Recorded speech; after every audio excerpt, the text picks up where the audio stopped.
Hello everyone, Rowan Mithril here once again, and with Brightman out of the way, it's time to move on to Dustman. My clearest memory of this one is that he was actually in the first episode of the Mega Man cartoon I'd ever seen. Incredible Shrinking Robot, I think it was called. So here we are in Dustman's scrap heap, which I guess is kind of a robot junkyard, and maybe that's why he has such depressing sounding music. This is an up and down. You didn't see it too long. Here comes another. They're in all the bottomless pits in this room, trying to surprise you and drag you down. We've also dealt with shield attackers, which naturally you can only hit from the unshielded side. Nothing over here. So down we go. Here's Mega Man 4's answer to Big Eye, Jumbig. It looks a little closer to the original, but still, nowhere near as durable. They just don't make them like they used to, and for that I'm glad. These bug copters, on the other hand, can be rather irritating. 2 shots to destroy, always appear in precarious areas, and if you try and jump over them, they launch their propellers, and those can hurt you too.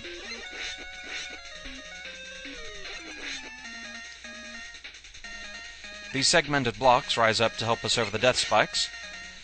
Nice that they'll help us since there aren't any happy little grasshoppers in here. You I'm just going to ignore, thank you. Here we are introduced to Eddie, who gives us a random power-up. Uh-oh. Eddie, how could you? In the first few US games where Eddie appeared, he was instead known as Flip-Top. However, soon after, the Japanese name Eddie took over. A little additional trivia for you. In the Mega Man cartoon, Scott McNeil provided 3 voices, at least 3 that he's most well known for. Dr. Wily, Proto Man, and, believe it or not, Eddie. Yeah, try and figure that one out. So this is a rather irritating room. We have these, ceiling crushers trying to pulverize us, and a bunch of debris blocks in the way. I'm going to err on the side of caution here and destroy all these blocks, because in a minute we're going to have to do some epic maneuvers. We have to slide in here, do as much damage as we can, and slide back out and deal with that med again. Lather, rinse, repeat. Okay, I think I have all the room I really need at this point. Okay, we're through.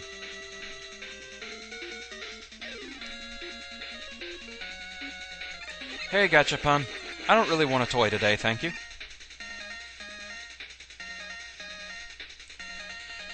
Here we have a special kind of Met. It gets up and spins, keeping the spirit of Top Man alive, and for some reason that makes him more durable. One more Jumbig to get past. And we are clear to Dustman. For some reason he has a permanent arm cannon on one side, and yet he never uses it. What's with that? There he is in all his Dustmanish glory.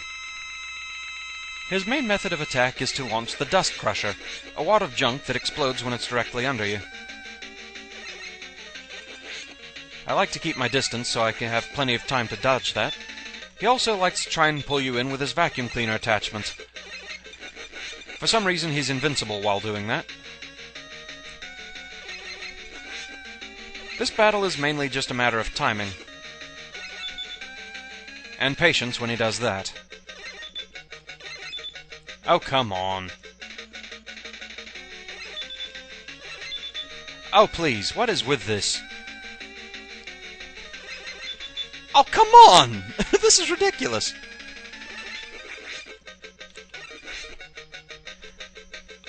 Look, quit the spring cleaning already. Make things messy, fire some dust crushers.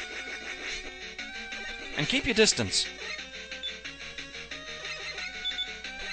Oh, what is with this? I've never had him use the vacuum cleaner that much. That's more like it.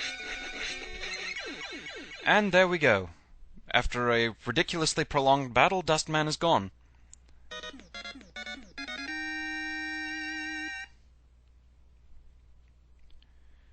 And we bid adieu to the junkyard.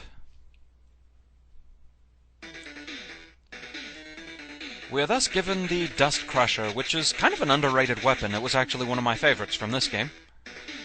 Struck me as one of the more useful ones.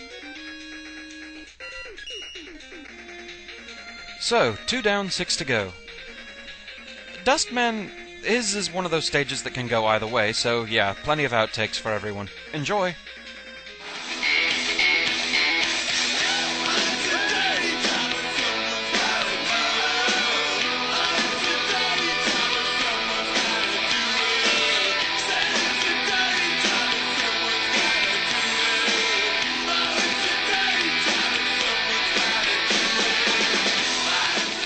here we go. Probably one of the most dire musics of any Mega Man stage, actually.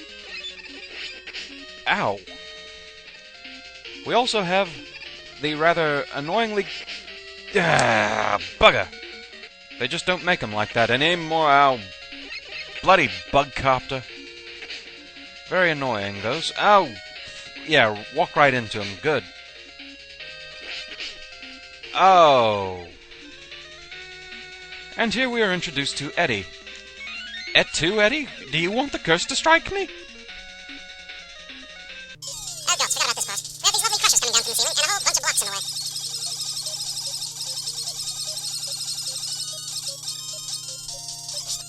This room is a bit tricky to do sometimes. They like to have a whole bunch of mess around in here. And you have to shoot a lot to get through all these places. This is where it gets especially dicey. Oh. Ow! Bugger! It's your fault, Eddie. Yours! I think I've got enough room to get by now. Ow! Oh, kill me. Ow! Bugger, jumped too soon. Because now we have to do epic maneuvers. We have to slide in here, do as much damage as we can, get back out, and fail miserably. So this stage did have a few choice, troublesome areas, but not too many.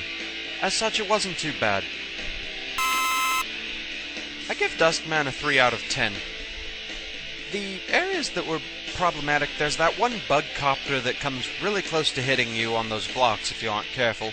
And of course there's the room with all the ceiling crushers. But in both instances, if you just pay attention, they aren't too bad.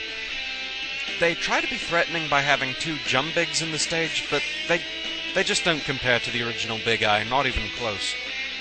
The ability to slide and the lack of durability on those things, they're easy to get past. Dustman himself, it's mainly just a battle of timing. If you know when to jump, the Dust Crushers are no threat at all. And other than that, it just becomes patience against him using the vacuum move. I seriously have never had him use it as much as he did in the fight that was filmed here. That was utterly ridiculous. So yeah, Dustman isn't too hard. 3 out of 10 for the big guy. So with that, thank you for watching. I hope you enjoyed it. And I'll see you again next time. Until then, fare thee well.